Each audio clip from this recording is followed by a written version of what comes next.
Bonjour à tous, bonjour à toutes. Je vous retrouve aujourd'hui pour parler de nouveau maison et j'avais envie de vous parler des objets qui me sont utiles au quotidien, peut-être pas au quotidien pour chacun des produits, mais ce sont des produits quand on les a sous la main, on est plutôt content de les trouver, ça facilite la tâche, ça accélère la tâche, ça rend la tâche plus agréable. J'avais envie de parler de ces petites balles qui sont des balles de séchage. Elles sont composées de laine, il en existe en plastique, mais j'avais pas envie d'acheter des choses en plastique, donc j'ai choisi celles composées de laine.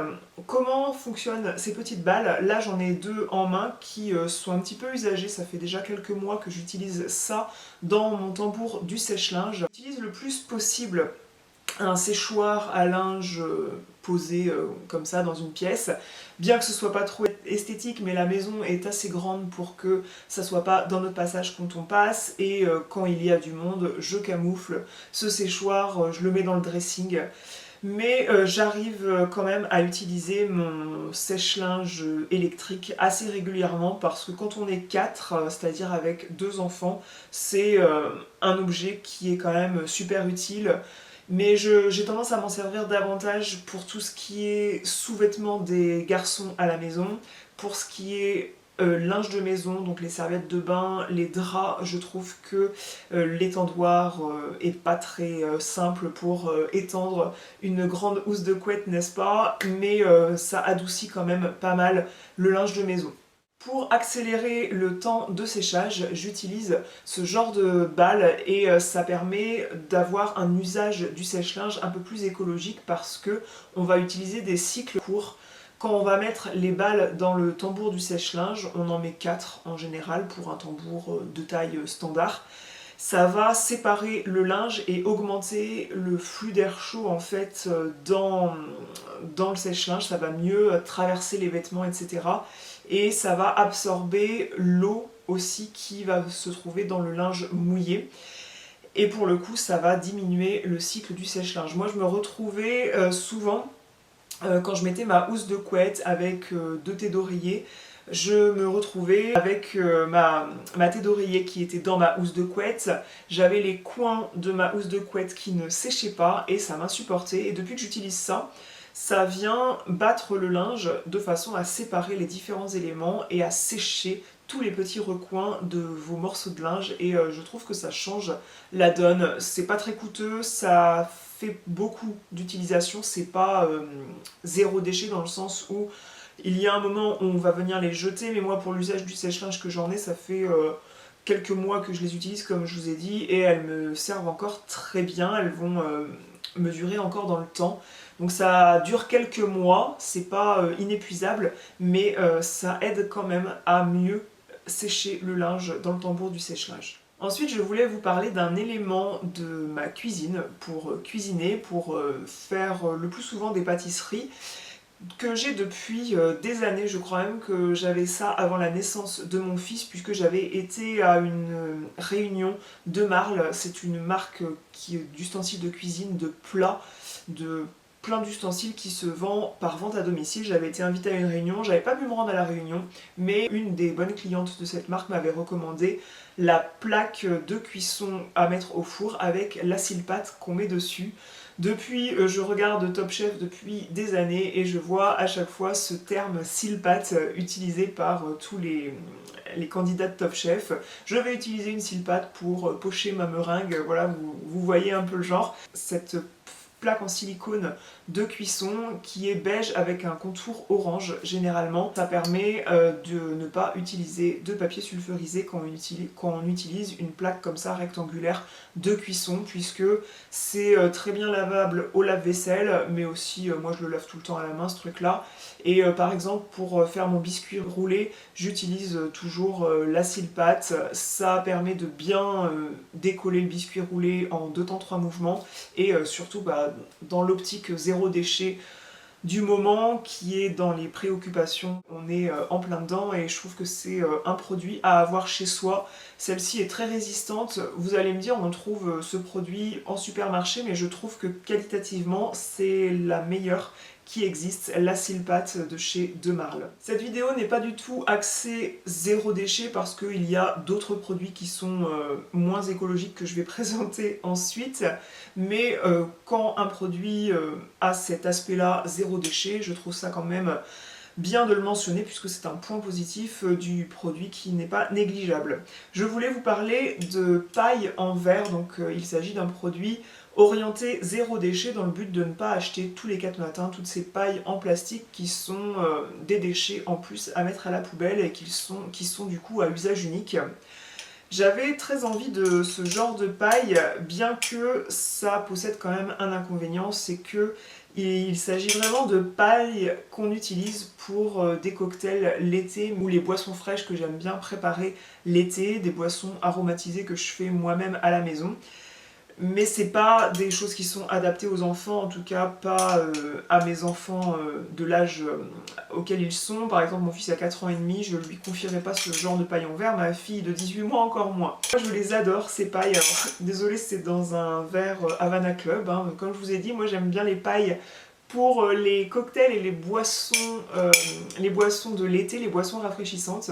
Donc j'en ai qui sont biseautées, format paille comme ça, et j'en ai qui sont toutes droites. Ce lot de paille en verre, je l'ai acheté sur Amazon et je trouvais ça parfait parce que toutes les pailles qui sont vendues et qui sont en inox, ça me dégoûte en fait. Je trouve qu'on n'est jamais très sûr de la propreté à l'intérieur, alors que là, vous voyez que mes pailles en verre, on voit qu'elles sont nickel.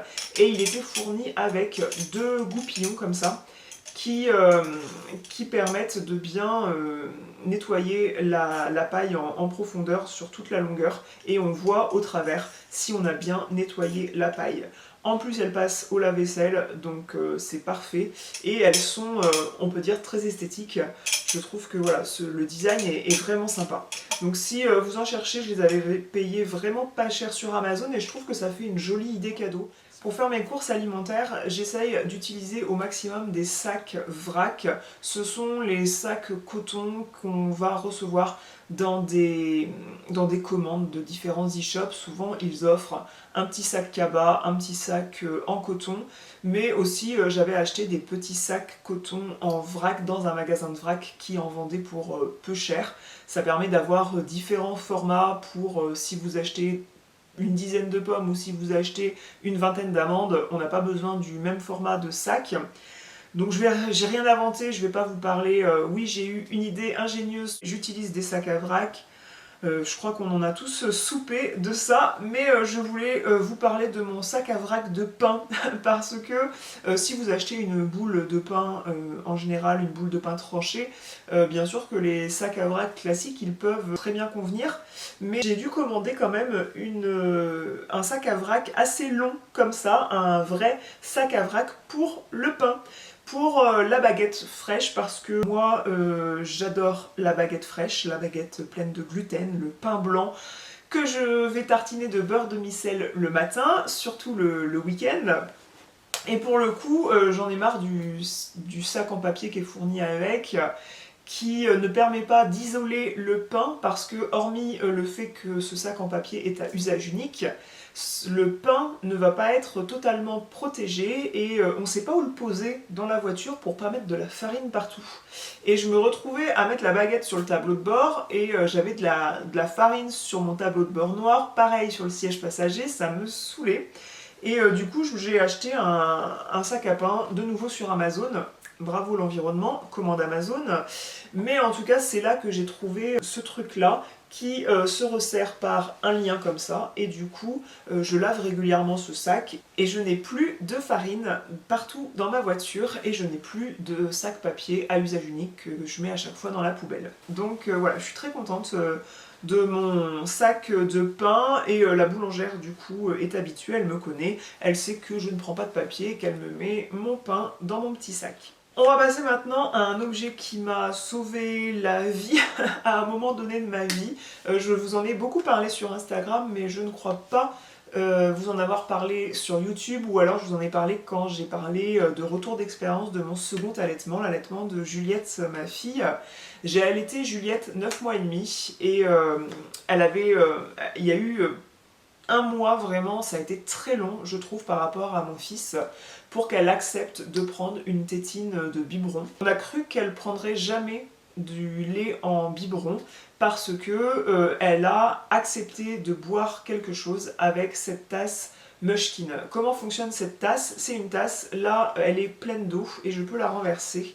Il n'y a rien qui coule et ça c'est franchement super. Il y a quelque chose en silicone dessus qui est souple et quand l'enfant pose ses lèvres dessus, la plateforme de silicone dessus elle s'abaisse pour laisser passer un filet d'eau et que l'enfant boive à sa soif. Je peux par contre vous dire que si l'enfant le jette par terre avec beaucoup d'enthousiasme, le truc quand même dégage de l'eau parce que le choc fait que ça libère de l'eau, mais si vous transportez ça dans votre sac à main, dans votre sac à langer, ça renverse pas d'eau dans le sac à main, sauf s'il y a vraiment quelque chose qui vient s'appuyer sur le support en silicone qui est dessus.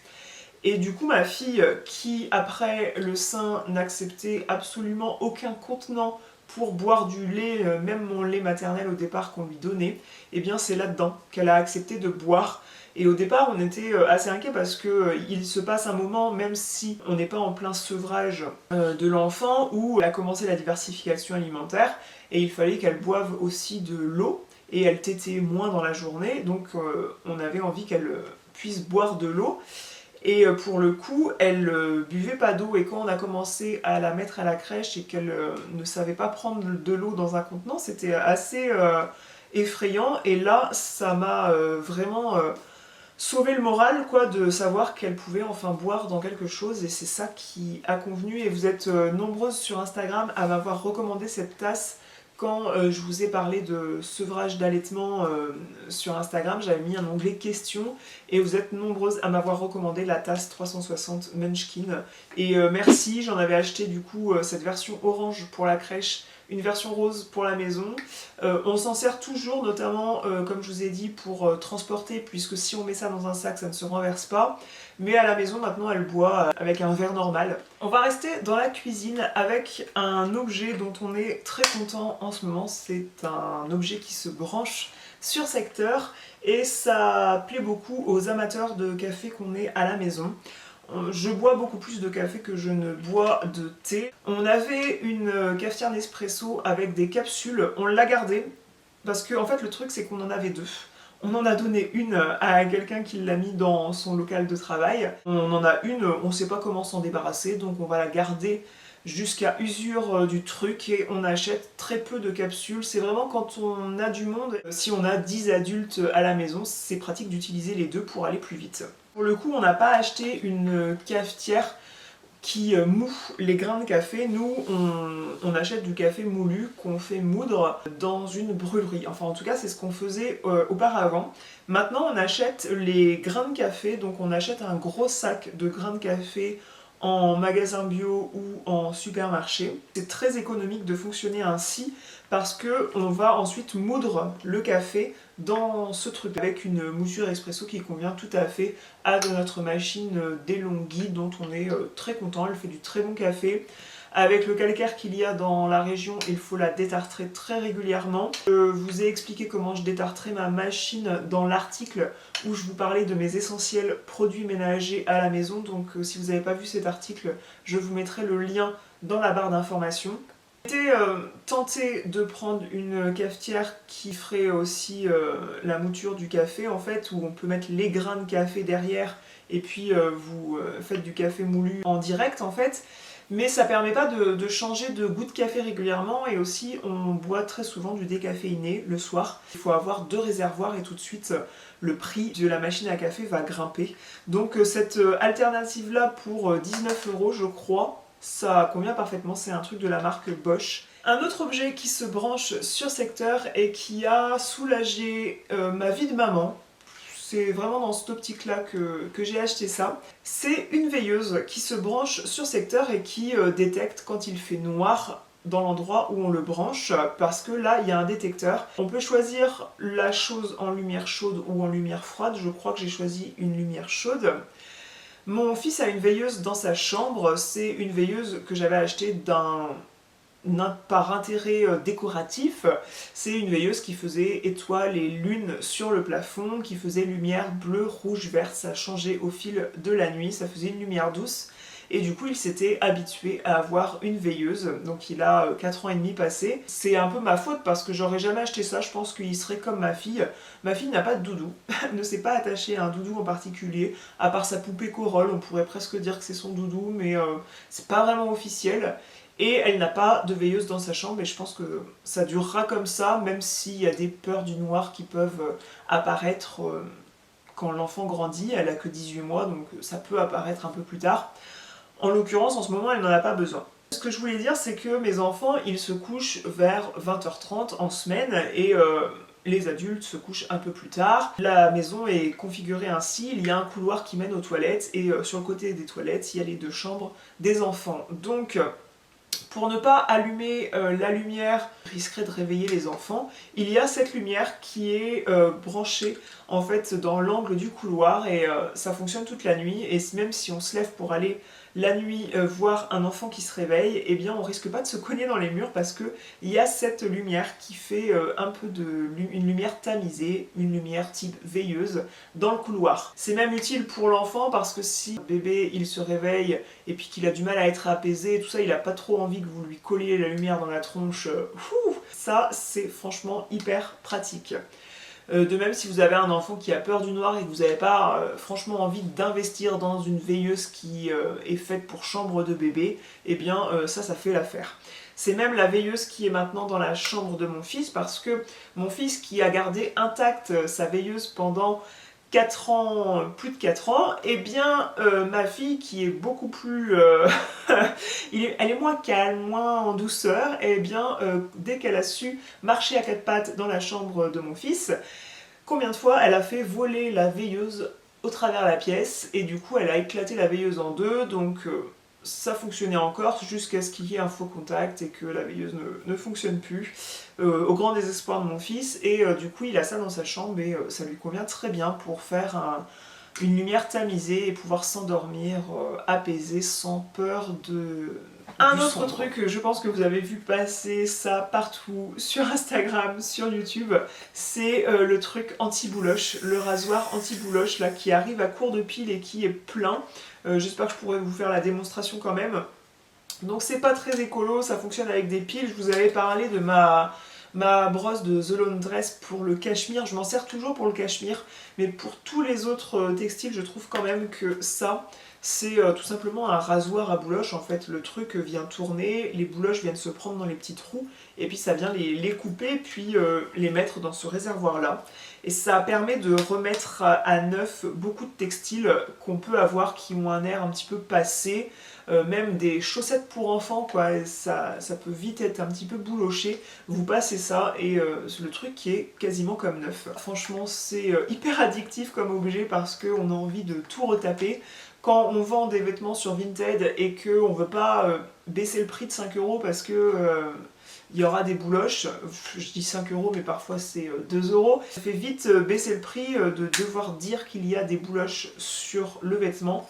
Vous passez ça, le truc est nickel et vous pouvez revendre votre vêtement à un prix plus correct. Autre objet utile à la maison, je voulais vous faire un retour quelques semaines après Noël, donc quelques mois même après Noël. Je vous en ai parlé dans ma vidéo idée cadeau pour... Enfin, c'était pas idée cadeau pour Noël, je vous avais fait une vidéo sur les cadeaux reçus à Noël à la maison et je vous avais parlé de ce défroissé en vapeur qu'on a choisi parce que c'était à notre goût celui qui était le mieux de la marque Calor et sur le moment j'avais envie d'acheter quelque chose qui se tenait là pour faire un cadeau. Celui-ci a un bon débit de vapeur, il chauffe très vite et j'avoue que pour défroisser une robe, pour défroisser une chemise très rapidement sans sortir la lourde table à repasser, la grosse centrale vapeur, c'est quand même un objet qui est pratique.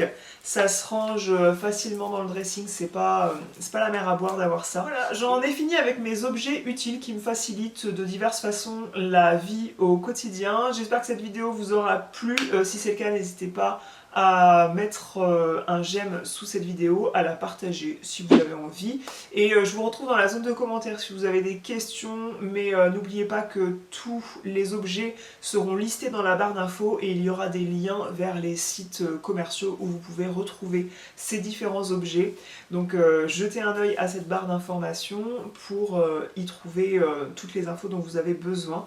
Et si vous avez vous des objets absolument indispensables chez vous qui sortent un peu de l'ordinaire, n'hésitez pas à les noter en commentaire. Je serai ravie de vous lire et je vous fais des grosses bises et je vous dis à la prochaine. Salut!